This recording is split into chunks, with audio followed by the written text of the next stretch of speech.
Today's main event is an open discussion with leading experts from the field of psychology who have many years of experience in both academia and practice. They will be diving into the subject of growing up, more specifically about the challenges and obstacles one faces in various life stages and how to overcome them and thrive, with reference to Erik Erikson's framework of psychosocial development. After that, we will be launching the Sunway University Press book, Growing Up Human, co-authored by Sybella and Siew Lee, two of our panelists here with us today. And to wrap things up, we will be having a quiz. Winners of the quiz will be able to win a copy of Sunway University Press's Psychology Month titles, so be sure to stick around until then. But first, to kick things off, it is my great pleasure to call upon Professor Graham Wilkinson, Vice-Chancellor of Sunway University, to deliver his welcoming remarks. Professor Wilkinson. Thank you, Nicholas.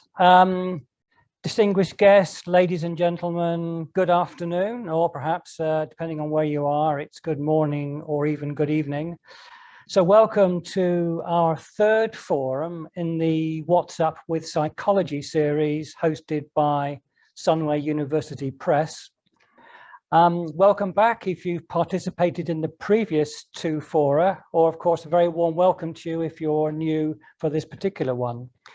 This is a series of conversations about psychological issues such as emotions, relationships, and growing up.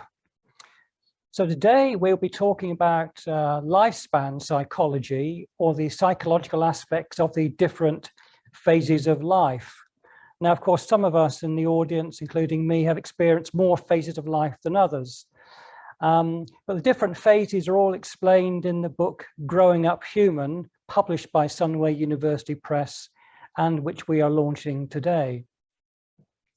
And we're very fortunate today to have the authors of the book, plus two other distinguished psychology experts to discuss the topic here this afternoon.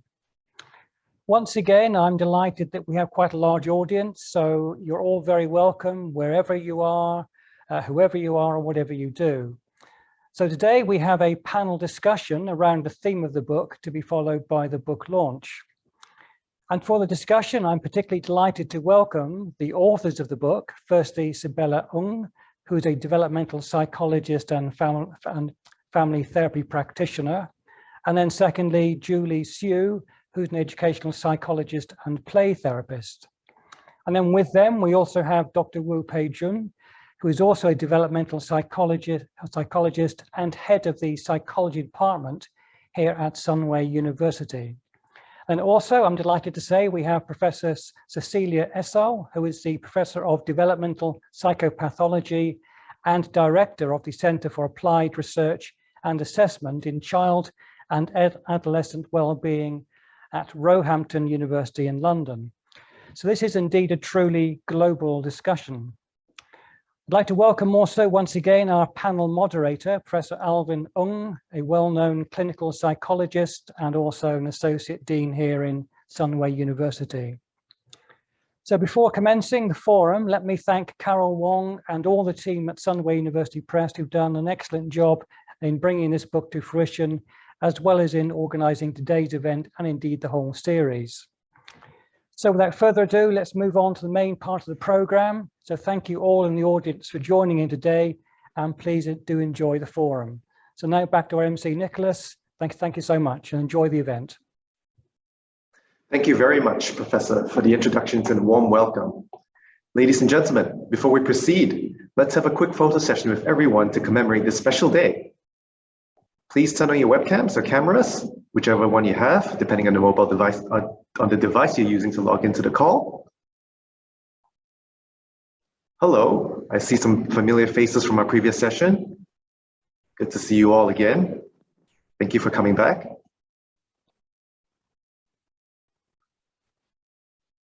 Let's just give everyone a few more seconds to turn their cameras on. In the meantime, those of you who are ready can practice your smiles, your poses, adjust your lighting. All right, I think that should be long enough. I see a lot of webcam screens turned on here on my monitor. All right, if we're ready, let's get ready and smile. We count down from 3, 2, 1. Okay, thank you everyone for your patience and participation. Now, before I introduce our panelists for today's main event, please feel free to type any questions you have for them in the chat box at any time, and we'll address them during the Q&A session after this. Now, without further ado, let's meet today's panelists. First up, we have the Professor of Developmental Psychopathology at the University of Roehampton at London in the UK. She is also author of Super Skills for Life, an intervention program for 6 to 18-year-olds with emotional difficulties.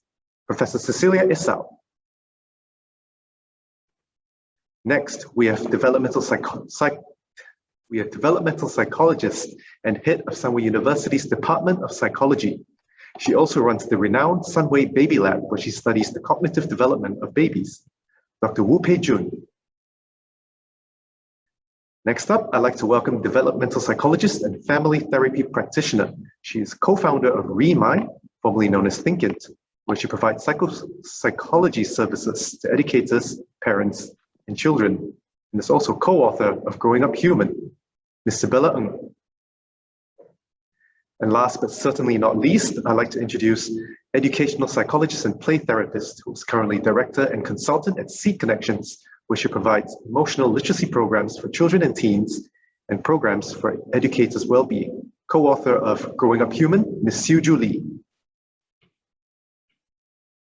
And moderating today's forum is Professor Alvin Ng, Associate Dean International of the School of Medical and Life Sciences at Sunway University. He is also founding president of the Malaysian Society of Clinical Psychology. Good to see you again, Professor Alvin. The floor is yours.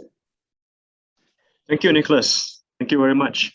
And welcome again to those of you who have been with us for the last 2 forums, and welcome to those of you who are new to this What's Up with Psychology forum, the third of a series of 3, so the last one. And to kick off today's forum and discussion, we have a short video for you to watch, and this is on Erikson's stages. Erikson's theory of psychosocial development identifies 8 stages which a healthy individual should pass through from birth to death. At each stage, we encounter different needs, ask new questions, and meet people who influence our behavior and learning. Stage 1. Basic trust versus mistrust. As infants, we ask ourselves if we can trust the world, and we wonder if it's safe. We learn that if we can trust someone now, we can also trust others in the future. If we experience fear, we develop doubt and mistrust. The key to our development is our mother. Stage 2. Autonomy versus shame and doubt. In our early childhood, we experience ourselves and discover our body. We ask, is it okay to be me? If we are allowed to discover ourselves, then we develop self-confidence. If we are not, we can develop shame and self-doubt. Both parents now play a major role. Stage 3. Initiative versus guilt. In preschool, we take initiative, try out new things, and learn basic principles like how round things roll. We ask, is it okay for me to do what I do? If we are encouraged, we can follow our interests. If we are held back or told that what we do is silly, we can develop guilt. We are now learning from the entire family.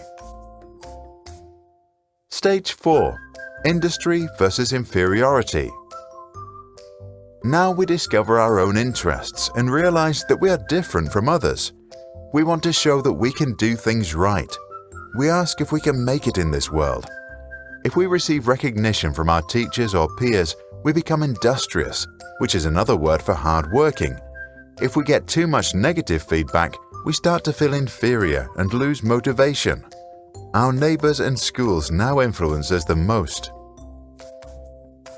Stage 5. Identity versus role confusion. During adolescence, we learn that we have different social roles. We are friends, students, children, and citizens. Many experience an identity crisis. If our parents now allow us to go out and explore, we can find identity. If they push us to conform to their views, we can face role confusion and feel lost. Key to our learning are our peers and role models. Stage 6. Intimacy versus isolation. As young adults, we slowly understand who we are, and we start to let go of the relationships we had built earlier in order to fit in. We ask ourselves if we can love. If we can make a long-term commitment, we are confident and happy. If we cannot form intimate relationships, we might end up feeling isolated and lonely. Our friends and partners are now central to our development. Stage 7. Generativity versus stagnation. When we reach our 40s, we become comfortable, use our leisure time creatively, and maybe begin contributing to society. Our concern is generativity. If we think that we are able to lead the next generation into this world, we are happy. If we did not resolve some conflicts earlier, we can become pessimistic and experience stagnation. People at home and at work are now who influences them most. Stage 8. Ego integrity versus despair. As we grow older, we tend to slow down and begin to look back over our lives. We ask, how have I done? If we think we did well, we develop feelings of contentment and integrity. If not, we can experience despair and become grumpy and bitter. Time to compare us with mankind. Erik Erikson was a German-American psychologist who, together with his wife Joan, became known for his work on psychosocial development. He was influenced by Sigmund and Anna Freud and became famous for coining the phrase identity crisis. Although Erikson lacked even a bachelor's degree, he served as a professor at Harvard and Yale.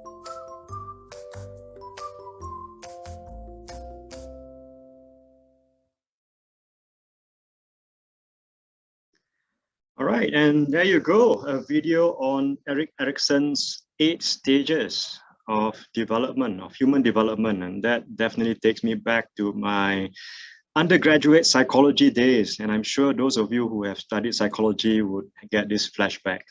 Hopefully it wasn't too traumatic for you. I remember that it was quite difficult for me to even understand all those stages. And watching them again now makes me feel like I've regressed, because as I was watching, I can definitely identify with the autonomy versus shame and doubt bit for 2 or 3-year-old, because, you know, is it okay to be me now, the way I am moderating this, or should I not be? Yeah, so there's a bit of a conflict there going on. And I also feel like I'm around 4 to 6 years old. Is it okay for me to do what I'm doing now? And I also feel at the same time like a teenager, comparing between my identity and role confusion. I'm supposed to be an academic, and now I'm moderating something like this, and I'm having fun. Actually, I like doing such things. So perhaps this is why I'm still here. And I also recognize that at every stage, although there's conflict one or the other, we would go through both.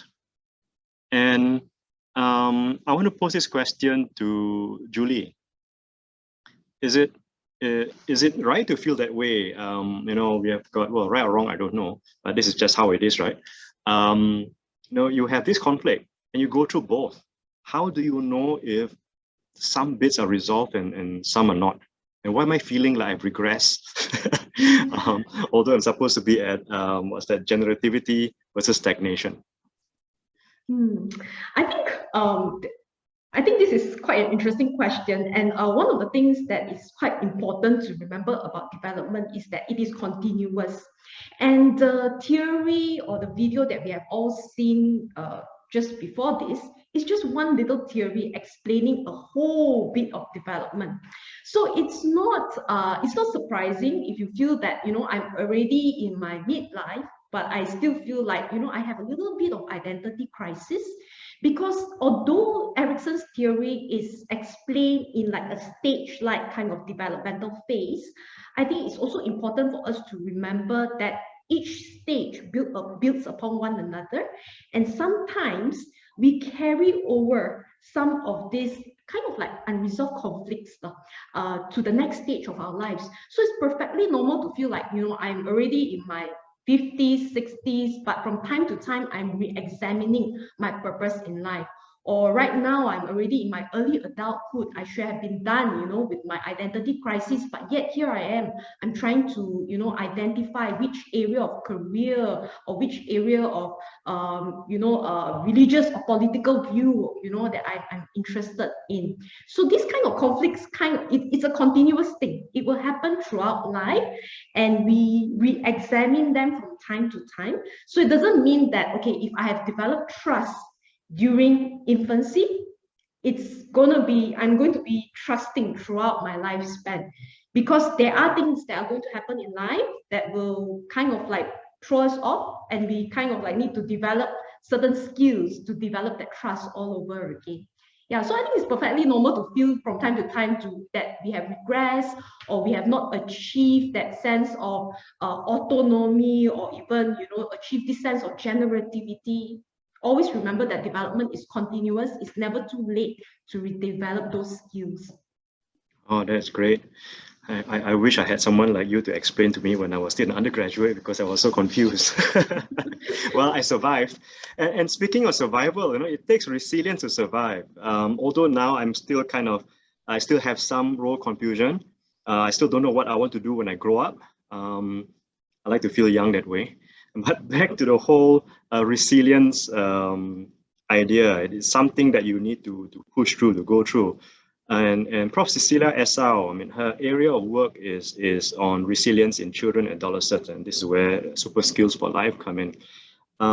With regards to Erikson's stages, you know, this kind of conflict, where do you see the application of resilience is in terms of understanding this kind of conflict within all these stages? Thank you, Alvin, and thank you, Julie, for the explanation you gave to Alvin's question.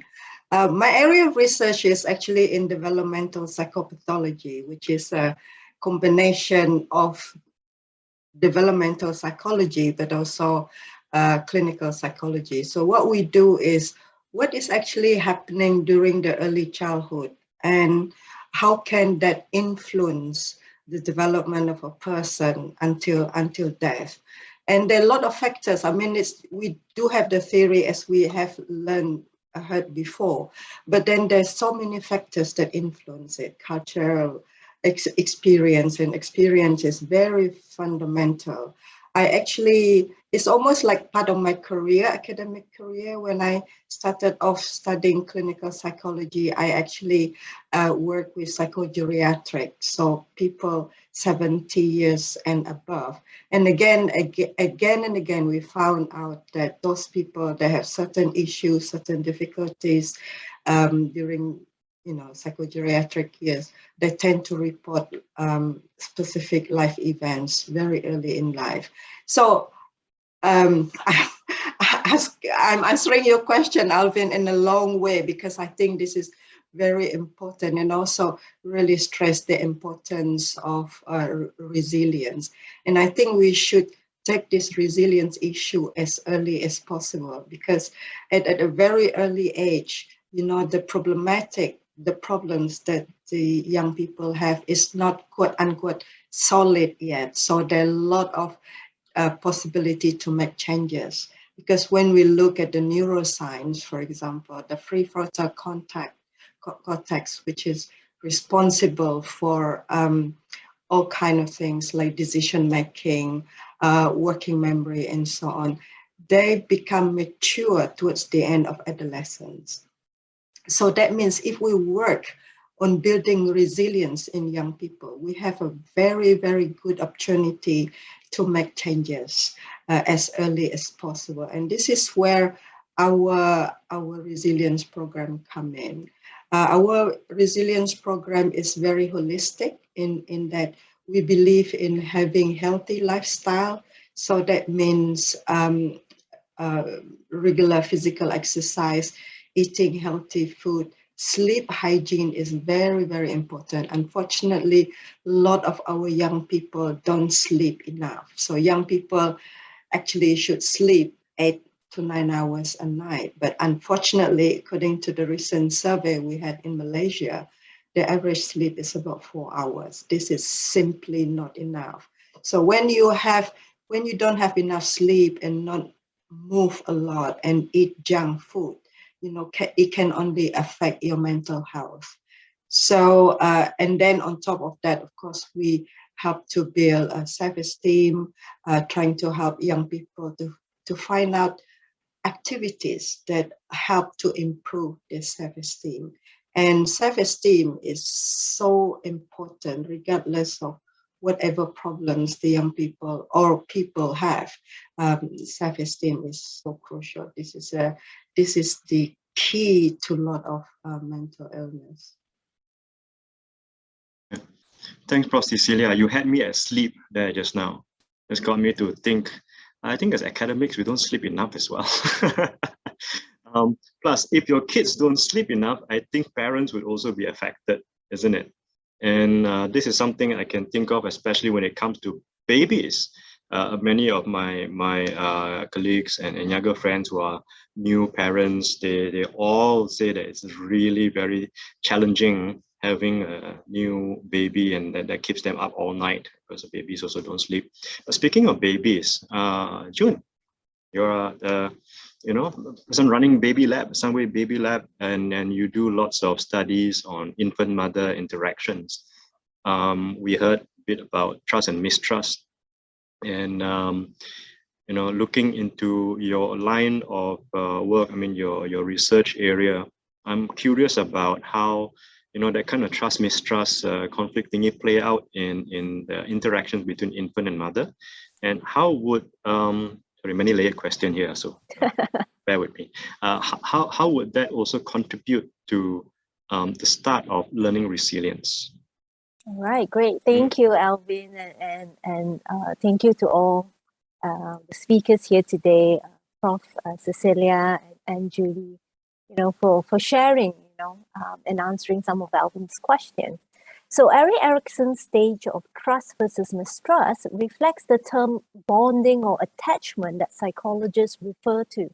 So we know that bonding happens or starts immediately, hours after birth, between mothers and babies. And if caregivers respond to infants' basic needs such as food, rest, love, comfort consistently, a secure attachment, or what Erikson calls trust, is then formed. Caregivers who are consistently available, sensitive to their infants' signals, and receptive and accepting of their distress tend to have babies who are securely attached with them. This bonds then initiate what we call positive parenting behavior, and is also important for normal neurobehavioral development of the baby.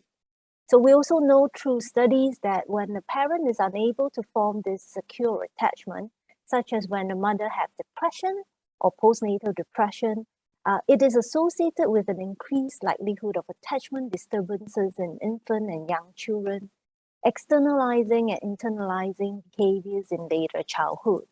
So we are currently doing some projects in Siew with Siew Hospital as well in Sarawak, and we are looking at the effects of also culture and social economic status, and how this may also impact mother-infant interaction. And in this project, we wanted to look at the earliest type of imitation gestures, how parents reciprocate infants' behavior, and how that may or may not have an impact in later development. So the project is still ongoing, so I don't have much data on that to share at this moment. Thanks, June. And wow, just processing all that as well. I mean, there's so much information that's coming right. I mean, this early on already. Sybella, next in line effect. Are you feeling it? Yes, no pressure there.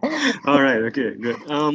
Yeah, you're a family therapist, which means you see basically the whole family. And family, mother, father, son, daughter, grandfather, grandmother, whoever else, auntie, uncle, maid, and have family pet coming in. They each would have their own level of conflict.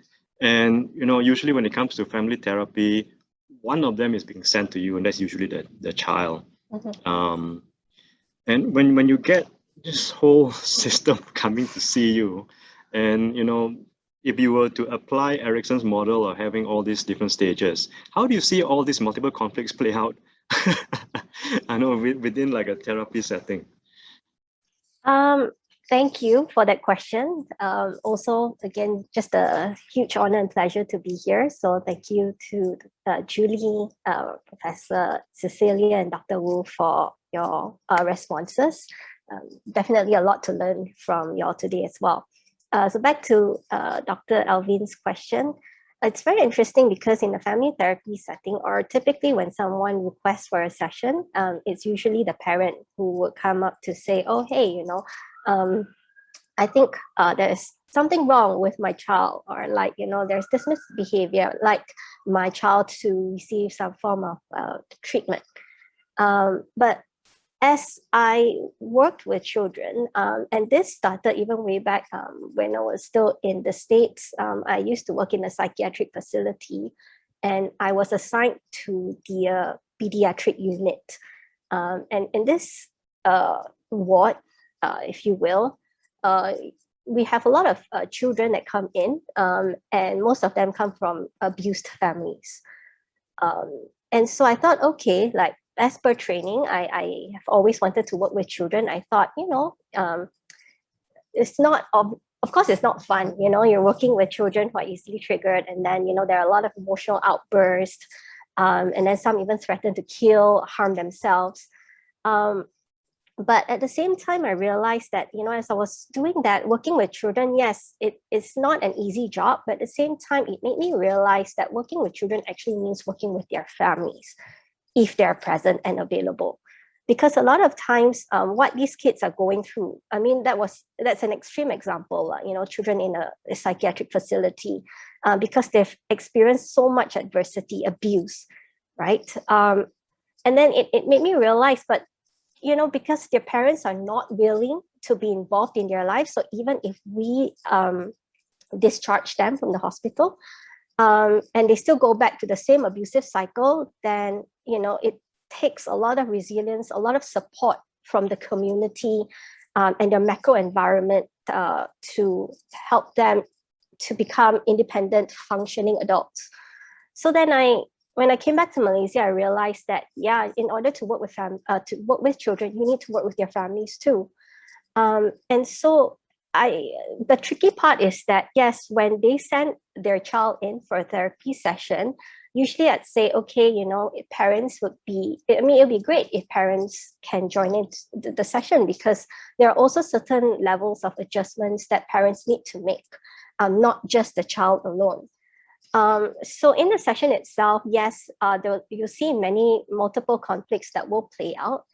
But a lot of times it's also just addressing the conflicts there and there as it is. And a lot of times it's also a reflection of the parents' needs that often go unmet.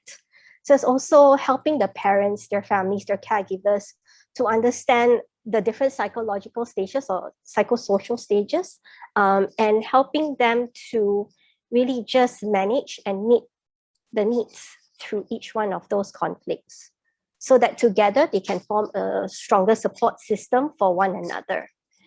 Yeah, so hope that sounds like a lot of work, every single one of them. Yes, because indeed. When I used to be in clinical practice, it's just one-to-one. That's really a lot of work, and now you've got like this whole system coming to see you. Yes, which is why it takes a lot. I'm still learning also. So I think it takes a lot of practice as well to be able to manage. And sometimes, being a parent myself, parents can get defensive, especially when you touch on parenting styles, right? So it's learning to also walk that fine line by providing sufficient information and education, but at the same time, it's also that I think just wanting to help that I think when parents are also desperate and are willing and open to help and to change certain things in their household, then that's where again change can happen. Yes, wonderful awareness, having that. I think Freud would say, projection of some sort. Anyway, I'm not a psychodynamic person, but yeah. So that's like children being sent to you with you know, psychological problem. And in Prof. Cecilia's case, it's more to your project going, your treatment going to the children, isn't it? And that's in schools.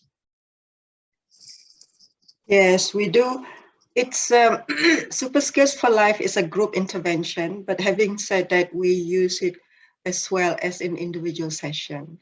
I really like group session because children, young people actually learn from each other.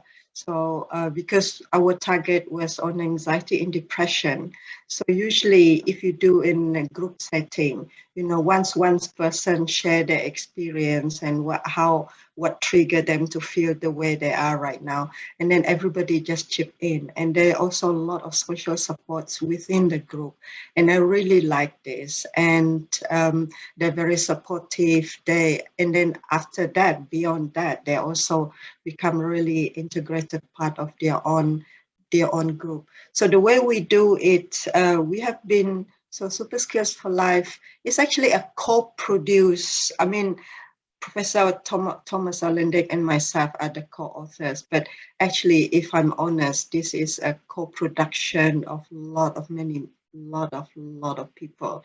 So when during the developmental stage of this program, we actually did a lot of workshops in schools. By the way, the program was actually funded by one of the local councils here in London. The local council actually identified 14 schools where they thought they would need a support. So literally supporting young people from primary school, primary 6 going into secondary school. So they already identified certain number of young people that they thought would have a lot of problem adapting to the secondary school life. So they identified 14 schools. So we worked with the teachers and developed this program. And throughout this development, we also involve school nurses, school counselors, and also teachers, and also children themselves, because the drawings, it need to adapt to their own, to the developmental stage of those children. And even the number of sessions, we started off with 12 sessions, and the teacher said it couldn't be 12 sessions because our school year has only 12 to 13 weeks, and this is not the only thing we do. So we need to reduce to 8 sessions. And the games, it looks, if you see the program, it looks very simple, but to come up with all those games are really time consuming. So having said that, the program is now being implemented in 17 countries. So towards the end of this year, it will be in 21 countries. We have 11 translations. So we have one in Chinese and also in Bahasa Malaysia. So and the responses were very, very positive. So the reason why we're doing it is that in low and middle income countries, you have so much demand, but there's not enough resources to do it. So what we did, we want to make it available to those who need it. The program is very structured, it's manualized, so the trainer's manual give a detailed description on how to deliver it, so that anyone that have experience working with young people and go through it can actually do it without problem. And even during the pandemic, since the last 2.5 years, colleagues are doing this even on Zoom. So Zoom is wonderful because you have breakout rooms and they can actually do exercises, the children. So for adolescents, this works very, very well. For younger children, you need a little bit of parents to be beside them to be working on it. And also because of the pandemic, at least in the UK, the national services is overstretched. There's simply too many young people that need services, and so what we have been doing is we work with the local camps down the street, down from us.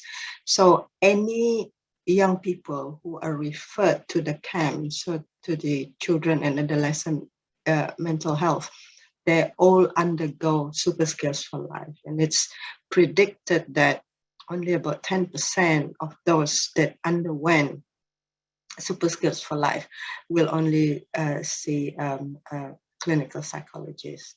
So, so it's a similar program like ours, you know, by colleagues in other countries would charge quite a lot. But we, you know, in terms of the training, in terms of the supervision, we make it for free for everybody because we really want to make it accessible to as many people as possible. Because once we start charging people, then people that really need the services the most will not have access to it. And this is beyond you know, what we're doing it for, because we actually, when we do it, as I mentioned before, we got funding from the local council. So it's actually from the taxpayer money that we're using it, and we want as many people as possible to benefit from it. Oh, that's wonderful. I mean, we have got options, you know, to go and see the family therapist, and not everyone is able to afford someone like Sybella. And we have got therapy going to the children, especially the ones who are identified as at risk. June's got her hand up. Yes, while Cecilia was talking about super skills and, you know, all this great stuff being run in school, and I know that Cecilia has also you know, brought the program over here and did some training in Penang, which is great news for Malaysia. It also, you know, reminded me of my clinical work back in the US, which I think I don't talk too much about. So I did some early intervention work with parents and families who are at risk while I was in the US. And, you know, talking about resilience, you know, that also reminds me that while, yes, you know, schools are important, schools plays a role in, you know, in helping resilience in children, you know, the early interaction, you know, parents, you know, building that form of great attachment or bonding, you know, it starts early on in life. Resilience really starts then. And, you know, having, you know, work with at-risk families. I know that, you know, it's not just the children, but the parents themselves sometimes need help. And it's you know, that kind of whole family interaction, you know, we can help them early on in life, you know, and give them that kind of support. That's where then, you know, resilience starts to build much early in life. So at my work, you know, I see incarcerated parents and the children are being fostered, and, you know, that adds on to lots of problem later on with these children. So yeah, so I what I wanted to add on is that, you know, it's you know, it's all comes together, our environment. You know, it's not just one person's role. It's just not the mother's role. It's just not the father's role. You know, it's not just the teacher's role, but everybody has a role in helping build resilience in children and in parents as well. Thanks, June. Yeah, I was going to ask Julie also after this, you know, as an educational psychologist, you know, we talked earlier about psychopathology and at-risk children. You know, we've got family therapy, we have got super skills for life, that kind of intervention to schools. In your line of work as an educational psychologist, you know, how much do you see of interventions, for example, targeting well, firstly at-risk children. I'm sure you work with schools, right? Being educational psychologist, that's pretty much most of what you probably do. And yeah, how's the situation at the moment, like in Malaysia? Because obviously we are not as lucky as in the UK. We have got like school nurses and you know, super trained social workers who also help at schools. Yeah, if you could comment on what it's like here. Yeah, thanks so much, Alvin, for the question. And it's really exciting to hear from, from Prof. Cecilia to Dr. Wu to Sybella about the various things that they are involved in. And just to echo what Dr. Wu said, we really need the entire community to be together, because on one hand, we have individuals who can afford and who needs individual support and therapy. And then on the other hand, we also have the rest. So my area, of course, I'm working a lot with students and community through psychoeducation. So something like Prof. Cecilia's program, we try to psychoeducate children, parents, and teachers about the different aspects of their development, of their life, how they can develop certain coping skills. We talk about emotional literacy. So one thing that I noticed in Malaysia or in our culture is that we don't really encourage children to talk a lot about their emotions. It's all about academics. Have you done this? Have you do well in your exams and all that? How you feel about your exams, you are told how to feel about it. You should be ashamed of your results, or, well, very well done, you're very proud about it. But we don't start this kind of conversations with them from an early age. So one of the things that I've been trying to create awareness is, from a very young age, children as young as 3-4 years old, the minute they are able to, to speak, we can begin introducing emotional vocabulary to them. We tell children to express themselves, but how would they express themselves if we do not empower them with that kind of emotional vocabulary, and also allowing them a space, a very safe environment and space to express or to tell us what's their need, or how they are feeling at that point of time. So in terms of work with schools, I think one of the things that I've noticed, especially in the past 2 years, when I first began my work, I also thought that, well, it's really nice if I could get the entire family involved. And I think for all of us here, we know very well that when a child comes in, and if their parents are on board, you see the changes really quick. But when the parents are not on board, sometimes you're like, hitting the walls. Basically, we are not getting anywhere. So that's a very nice, and I think it's a very important aspect. But in the schools, our local schools, what we are seeing is that many of these students, they don't have a nice, ideal environment to develop themselves. So if we talk about the teenage years, identifying themselves, or even building a sense of industry, or having that sense of autonomy, many of our local students do not have that kind of opportunity. And if we tell their parents, you should do this, you should say that to them, their parents are themselves have their own issues to resolve. So coming back to my role as an educational psychologist, I think one of the things that I'm really trying really hard and really passionate about is to empower the individual students in the school environment, and as much as possible empower them with coping skills, with the ability to understand themselves, with the ability to recognize their emotions, empowering them with resources to know, to build their social support, and to know who to seek help from. That's what we are aiming to do among the school students and in some of the programs that we run with them. Thanks, Julie. You mentioned parents a few times, like parenting. So I'm going to go there. I'm going to go to parenting because, that age group is also an age where you got tons of conflict, isn't it?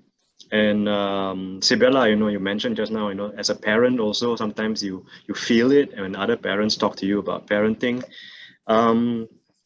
Conflict of a parent, it depends on the generation, I guess. And I was just talking to a friend of mine last night who was complaining to me about other parents complaining about her for being a parent that she should not be, allowing her teenage son to pick a subject that other parents don't see as a subject you should take, for example, like psychology. Right? Most of us would have gone through that, psychology students, right? And it's like, why don't you prepare your son for real life? Why do you allow him to take psychology? Why can't he do like architecture or something, accountancy? Go into engineering, that's where the money is. Or back to accountancy, business studies, that's where the money is. Psychology, where got money one? How can you be like kind of parent? So yeah, the whole script, parenting script of you need to prepare your child for adulthood, even if your child is already an adult. You know, that script perhaps is also a generational thing. So when Julie, you brought up like if parents are on board, then things work, but parents are not on board, then you get a clash of generations. But within the generation, you also get clashes as to scripts. So coming back to Erickson's model, the conflict, I suppose the conflict is also brought on by cultural differences, cultural expectations. What do you think about that, Sybella? Yeah, thanks for that question. When as you were sharing, one thing came to mind, like, you know, as a new mother about 2 years ago, you know how like with social media now you have a lot of these social media posts talking about how, oh, you know, parents, you do you, don't judge other parents, things like that, you know. Then sometimes we try, and you hear people sharing about this, but at the same time they'll say, hey, but why do you do that? You know, so I still choose to think that we are all, there's still a good intention behind the questions that are asked. So yes, sometimes it does sound judgmental. And I do admit that sometimes it does trigger me also when people do like challenge in a way, the way you parent. But I do think that for the most part, at least, people do have good intentions in wanting to help. It's just that perhaps the approach conveyed might not so much be appropriate. But having said that, I do think that the conflict is that it lies much within us, like, as a parent. You could say that it is a generational conflict in the sense that in the past, you know, because there's also lack to access information at our fingertips. So a lot of information about parenting is actually passed on from the generations before us. Hence now, you know, the term that we're all familiar with, midwife's tales, right?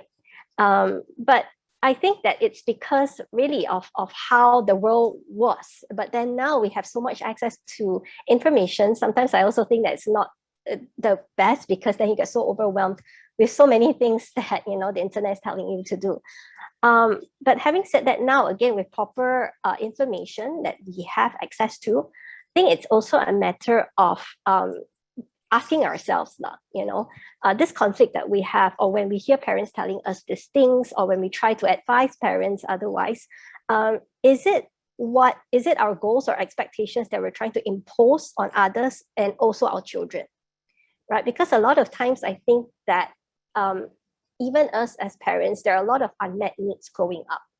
If you talk about the psychosocial stages, right, you cannot 100% achieve trust or 100% like autonomy, right? I mean, we don't live in a perfect world.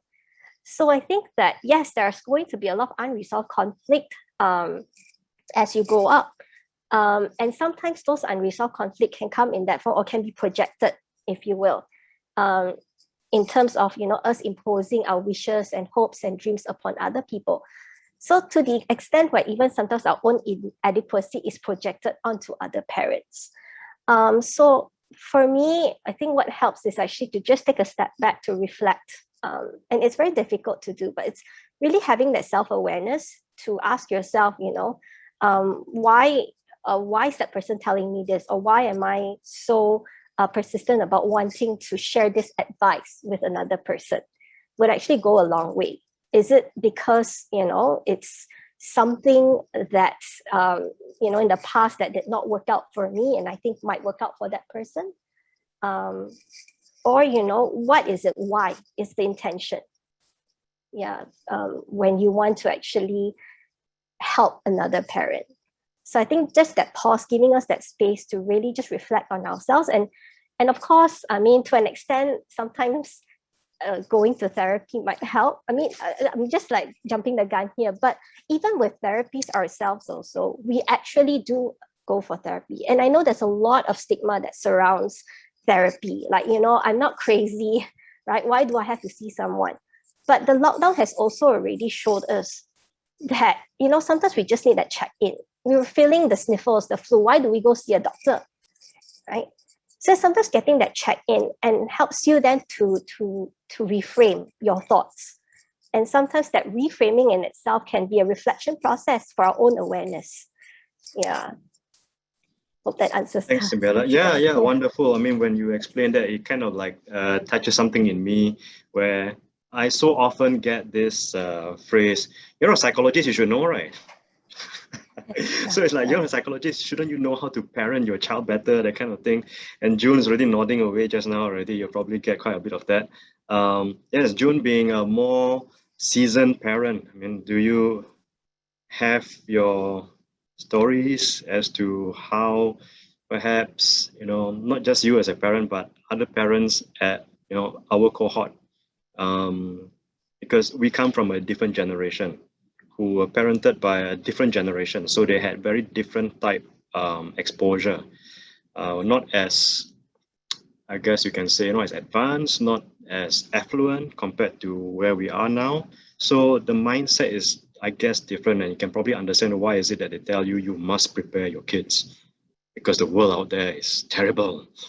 But now we've got everything that's literally on our fingertips. Anyway, I'm talking too much. Yeah, June, any comment? Well, echoing what Sybella and also what Alvin says, as psychologists, sometimes people think that we should be the best parent ever, and that we should have the best mental health ever. But doctors are sick too. Doctors get cancer too. They get sick too. They get the flu. They get the COVID too, right? And so that's the same as us, as psychologists, we sometimes, have our ups and downs, and we also need check-in sometimes. And that's important because that's taking care of yourself. Yeah. Doctors also take medicine. So do we. So do we as psychologists, as parents, all of us. Dentists don't drill their own teeth, right? They go to another dentist though. There you go. And no shame in that. There's no shame. No shame, yeah. Right? Yes, plus therapy is much less painful. Yes. So yes, I think all of us do. Well, depends. It doesn't matter what profession we are in. It's just everybody needs to take care of their physical and mental health, and if we need to, we just need to go see someone or just talk to somebody, and sometimes that helps. Just kind of unloading your feelings. Also, when you're talking about it, it gives you reflection on what's going on and awareness of what's happening, and I think that helps. As to whether there is so-called a right way of parenting, or there's really no one way of parenting, or no one right method of parenting, I would say, and a lot of times it's really trial and error. Every child is different, every parent is different, every culture is different, right? So, and of course, as Alvin say, every generation is different, right? And sometimes some people may think that, there's so much information, so easy access, and so much resources nowadays. I don't know whether that's a good thing. I think sometimes that might, that may also cause other, problems. Yeah, good, bad, who knows? But yeah, I like how, Sybella, you mentioned therapy, and it just occurred to me, what Cecilia, the bit you're doing is super skills for life. In a sense, that's therapy, but you don't call it therapy. But if you go to therapy, it's exactly the same thing that you apply in super skills for life, isn't it? It's about learning skills. So perhaps you need to rebrand therapy as to not focus on treatment for the ill, but more to learning skills. Hey, it rhymes, right? Not treatment for the ill, but learning skills. Okay. Yeah. Anyway, I noticed there are more and more questions coming in. I think we better address them. So sorry to kind of like cut short, but yes. Was that okay with you all? Cecilia, is there anything you would like to like? Yeah, I just want to say, I think rebranding, reframing is very, very important. Even in the UK, mental health is still a very highly stigmatized issue. So when we go to schools, we never use the term mental health problems. It's always talking about the skills. And indeed, our program is really teaching children that in all the education system worldwide, and I think Malaysia is included in in there as well. We focus so much on academic performance, but very little about the skills that young people actually need to survive once they're finished. So those are really things like, how do I cope with stress? How do I behave in an acceptable way? For example, how do I meet friends? How do I join the conversation in all this kind of thing? How do I develop skills? So those are the things that we teach young people, because quite a lot of time young people feel, you know, bad about themselves because they want to be so good in something, but they don't know the skills to get that end. So one of the things that we do in our program is to undergo that, go with the children, going through all the different steps to reach that particular skill. So the intervention is really it's strength based. So it's both strength based and quote unquote deficits. Obviously deficits because they come to you because they need support, right? But we also help young people to identify the strengths that they have. Every one of us have strengths. So once we are able to identify that strength, we then help those young people to build that strength more. For example, learning music. Once we found out that these young people, you know, feel very good about music, and then we help them to build it up. So, and I think those are really, really important. And also to have these habits. I think we human beings are very prone to habit, you know, and our habit starts very early in life. Some of those habits are bad habits that don't allow you to sleep properly, that allow you to only eat junk food and so on. So it's so important to teach young people as early as possible to have good habits, lifestyle habits. Yeah, and I can relate to all this because I feel that perhaps we also need to have super skills for academics, super skills for older adults, because we tend to forget some of this. And I must say, myself included, I have to re-educate myself, even as a psychologist. So this is why we need therapy. So thank you so much, Cecilia, for that. Because, you know, we look at the whole lifespan, end of life also. I find that currently I have to re-educate my parents who are elderly. It's not because they lose anything, but sometimes overall they forget, and it's empowering, at least for me, to see that they're learning skills and they're able to see that they can learn. So it's for all ages, isn't it? Yeah. All right, now let's go to the first question. Oh, Christopher talk. Thank you very much for the heart. Yes, that's nice, Christopher. Right, Michelle Chow has got, it seems like some of Erickson's stages, like generativity versus stagnation, apply to people from certain SES group, socioeconomic status, middle and above higher class. Please do correct me if I'm wrong. Do people from lower SES, like B40, do they also go through such things? Is it universal? And I might want to add from myself also, now that we're going deeper into the digital age, do you think Erickson's model would, you know, still hold up? Anyone?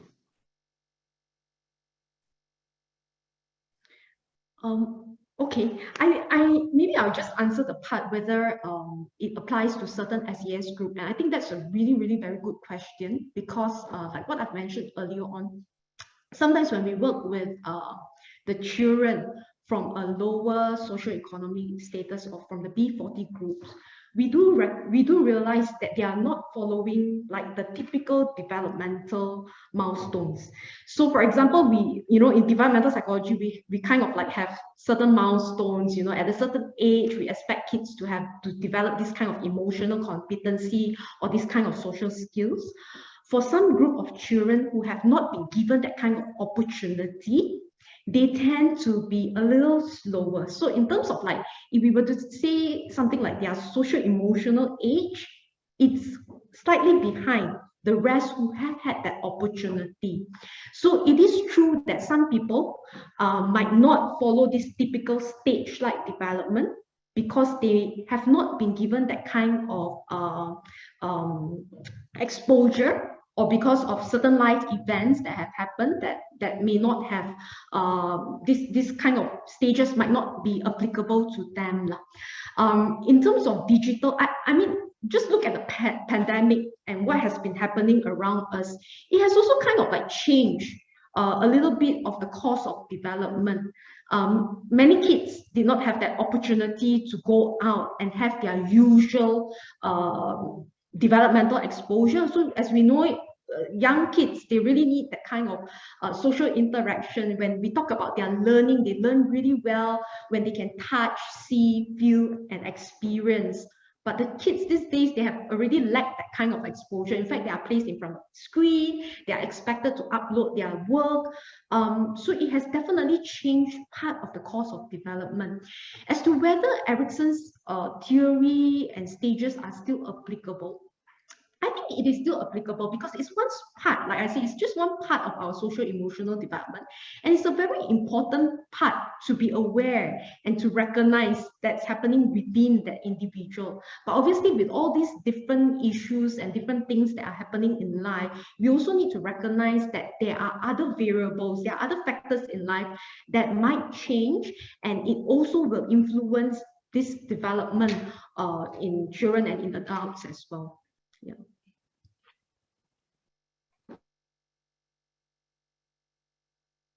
Alvin, you're muted. Sorry. Yes, modern day problem, isn't it? Yes, Mr. Charles got a follow-up question. Does cultural practice impact, for example, trust, mistrust? If so, how? Sorry, the background to that is, Asian parents tend to be like tiger mothers kind of thing, very strict. You're not supposed to spoil your child. I'll answer that question then. Yeah. I think, within every culture, there's the ability, for parents to connect with their children, right? And I think that, it doesn't restrict how parents connect and attend to their children's needs. Yeah. So yes, while we hear some stories about tiger moms and tiger parents, or maybe certain culture, being very strict with not spoiling the child, I'm sure the basic needs are all attended to, and that's what we're talking about.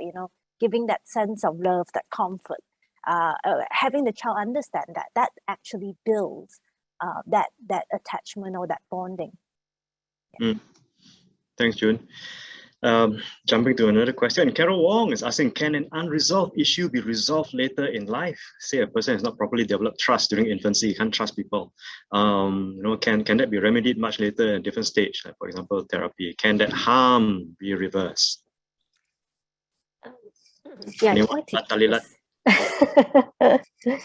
yeah, I mean, I can take this question actually.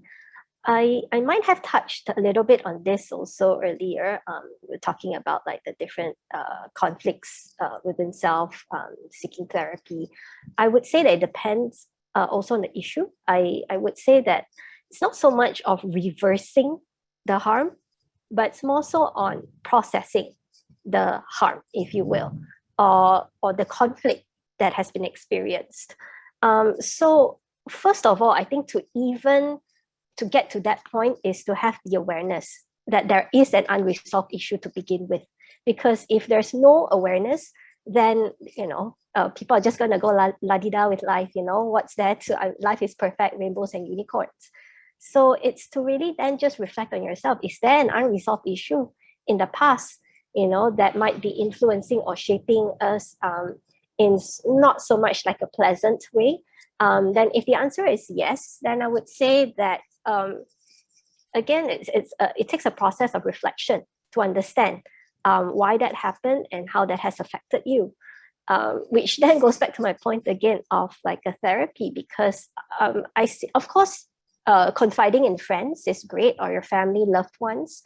But for me personally, I find that sometimes when you do confide in your loved ones, a lot of times they mean well and they want to provide you with solutions, but sometimes you just want someone to listen and help you reframe the thought. But also then, that's where the neutral party or professional comes in. When you actually do see a therapist, that's where you're able to unpack. And then as trained trained therapist, therapist, that's where you're able to then help the person or help you even to then just process and unpack, you know, what is the unresolved issue and how then can we move forward, you know, to accept. Sometimes it takes acceptance, but to get to that part is a very long journey. So to put it a bit more concisely, I wouldn't say that's too late, as long as there's awareness and openness, like willingness to seek help. Thanks, Sybella. I like the way you say trained therapists.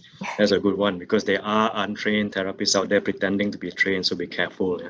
A question by Sarah Lowe. I think this is for Cecilia. For some skills or traits that you are trying to cultivate in children, like emotional literacy, how do you help adults develop those? I mean, it could be for anyone. Actually, how do you extend or adapt interventions for children to adults? I think this is a good question, because, you know, sometimes when we train kids how to do it, the adults themselves don't know how to do it. So how do you even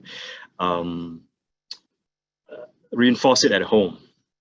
Yeah. Yes, this is really interesting. I actually, so my area of expertise is working with young people. So having said that, I make it mandatory for the whole family to see me in the beginning.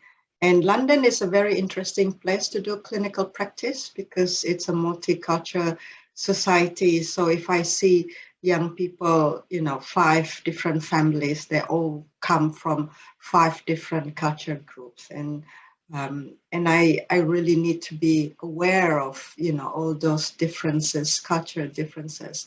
And this is indeed a problem because some of the, well, put it this way, sometimes family come because they want to see changes in their children, but they don't want to see changes in themselves. And this is where you try to work on both, you know, and parallel, because without changing those adults, it's so difficult just to work on the children. And we have to make a point that it does work. It does work, and it involves work for that as well. So, well, having said that, we have Super Skills for Life. We have 4 different versions. So we have preschoolers, primary school, secondary school, and young adults version. So the content of what we're doing is basically the same, but the implementation is a little bit different. For the young adult, it's more complicated, you know, because life gets more complicated as you got older. But the issues that we have is basically the same. You know, social skills, for example. You see this among children, and you see this in parents, and you see almost like a mirror effect, you see. So, and it's so really interesting to see who make the changes first. Yeah. Yeah, that's a good one. All right. I think I'll just take one more question because it's coming towards the end. Nicholas, all powerful Nicholas, who controls all of our mics. Do we have time for one more question? Yes. Please carry on. All right. Thanks, Nicholas. Yeah, that's the voice of an almost god. So we have got a question from Golnaz Razipo from Iran. I'm not wrong. People usually are scared of consequences of their shared stories, especially when it comes to international students who are under serious stress compared to domestic students in colleges. You know, we are under more pressure, I suppose, as international students. Yeah, so what do you think? It's a question. I think perhaps it's coming from a position where you are a bit more disadvantaged as a person. How does it relate to this? I don't quite know. So Golnaz, if you don't mind, you may want to specify the question. So sorry. Maybe I don't quite get it. Anyone? Or scared of consequence of the shared stories?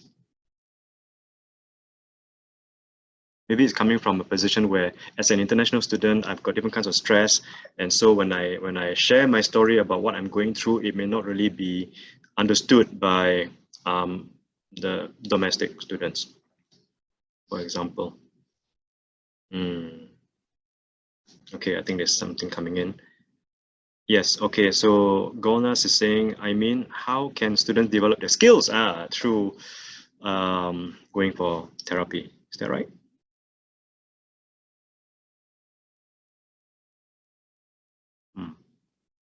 Okay, awkward silence there where all the panelists are looking like, not quite sure, in foreign countries.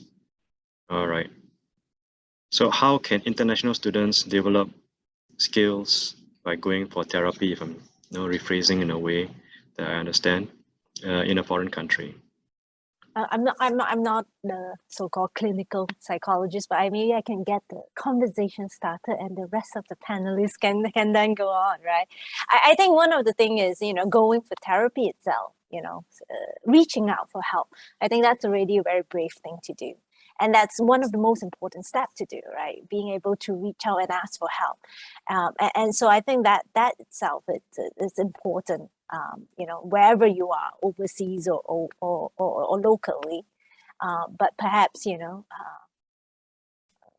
therapists or the clinical psychologists or educational psychologists here can comment further.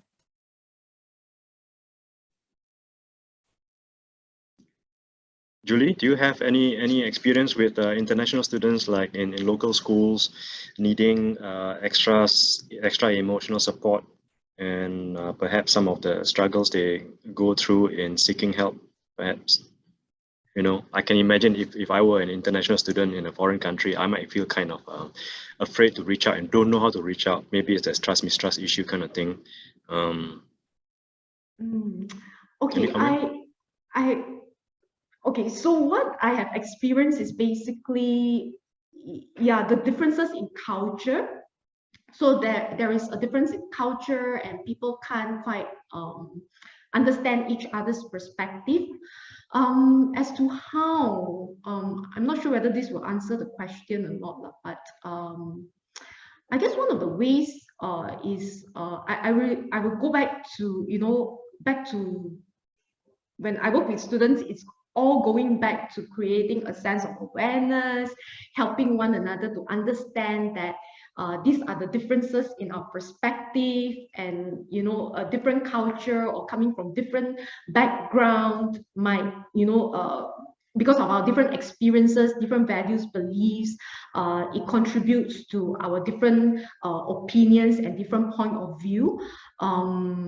I'm not sure whether I'm answering the question as to how therapy will work. Perhaps it would help a person process what's going through, process the fear, helping you feel safe enough to, the fear of sharing stories, there's already something going on inside there. There's the fear of being vulnerable.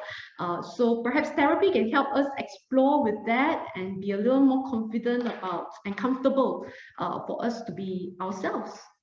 All right, thanks. Yeah, that makes a lot of sense. Thank you so much. One last question. I think this is a wonderful question. Thank you so much, Frida Chung. For someone hearing about Erik Erikson's model for the first time, it seems a little abstract to me. I can relate. I felt that way too when I heard it for the first time. How do I use it to help me with my everyday life? I think that's a wonderful question. It has to be applied in some sense, right? What would be a small step?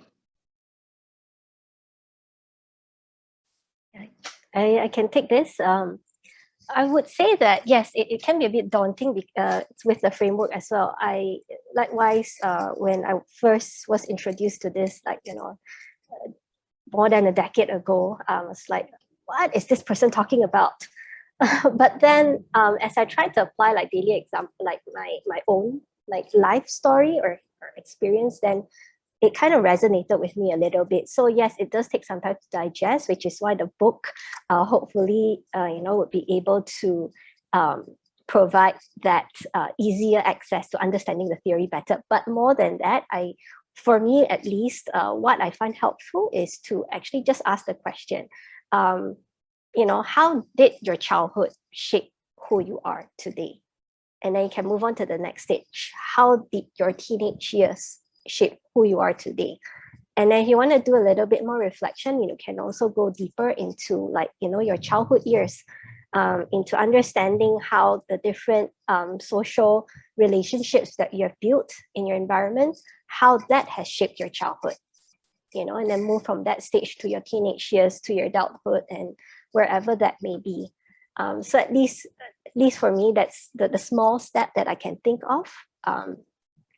But yes, otherwise it's in the book. Hello, shameless plug. There you go, same shameless plug. Get the book. And on that note, ladies and gentlemen, thank you so much for your questions. Thank you, dear panelists. You've been wonderful. I can also sit here all day to talk to you and get all this wonderful, wonderful knowledge.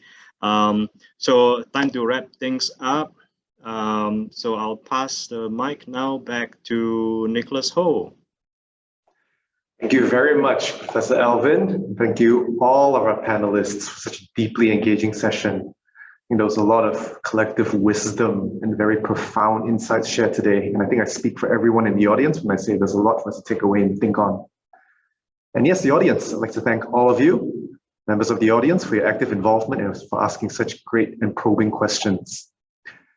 Up next, though, we have the highlight of today's event, the launch of the Sunway University Press book, Growing Up Human, co-authored by our panelists Sybella and Julie Siew. The book is a guide to navigating and understanding our lifespan and exploring the psychology and interactions of people from birth through childhood to adulthood and on to their golden years, using Erik Erikson's theory of psychosocial development as a framework. Ladies and gentlemen, I'm delighted to show you all now Growing Up Human.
I would now like to invite co-authors Sybella and Julie Siew to say a few words. Thanks, Nicholas. I think we have said quite a lot about lifespan development. There's really so much to talk about in lifespan development. And Sybella and myself, being former lecturers in developmental psychology and very passionate about this, we wanted to highlight this particular area, social emotional development in human being, because we find that it's a very crucial aspect of development. And there's really so much to talk about it, but we could only highlight, a particular theory and try to put things into bite-sized level so that everybody could just grab something about from each stage of development. So that's why we have shared, we wanted people to understand more about human connections, how we develop those skills and emotional development. Having said that, I think we just like to thank, Sunway University Press for trusting us with this whole process, for being very patient with us. Thank you so much to all the editors, Nicholas, Honey, and then Sarah back then was working with us. we also want to thank people like our former colleagues who's like Dr. Eugene, who has inspired us, as well as Dr. Hera Lukman, who has wrote the foreword in our book. So thank you so much to everyone who have supported us and who has, encouraged us in this whole process. We really hope that the book can be something that is beneficial to help everyone, have this sense of awareness about what's happening in our life. Sybella?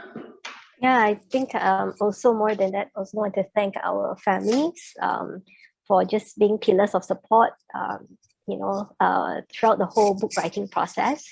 I think we started in 2019. So to see this is actually very, gives us a sense of achievement, because it was also tough. I think the last 2 years during the lockdown and having to work from home with kids. So not so much of blood, but some tears and sweat there. So just really thank you to all our families for the support, our peers, also for giving us a lot of wisdom and direction and support. Also thank Julie, co-author, for also being patient with me as we wrote this book together. So for the rest of you, I hope you enjoy it. Thank you very much, Sybella and Julie, and my most heartfelt congratulations to the both of you for the launch. Now, ladies and gentlemen, to mark this special day, Somewhere University Press is offering Growing Up Human at a special rate exclusively to participants of today's forum. Don't miss this chance and contact us at the email address on the screen and in the chat box to grab your copy now. Once again, I'd like to thank our distinguished panelists for their time and for sharing their deep and profound wisdom with us today. Thank you also to all of you in the audience for joining us in our final forum of Psychology Month 2022. This wraps up Somewhere University Press's little trilogy of events, with an especially big thank you to Professor Alvin for guiding us through these 3 forums. More thank yous as well to Somewhere University's Department of Psychology, Professor Lee, and Professor Wilkinson for their invaluable support. I hope these sessions have been informative and educational, and that you now have a better understanding of the role psychology plays in our everyday lives. And on that final note, thank you everyone once again for joining me this evening. Somewhere University Press plans to have more events in the future, and we hope to see you again soon. If you'd like to stay updated with us, be sure to like and follow our Facebook and LinkedIn pages. Stay safe and goodbye.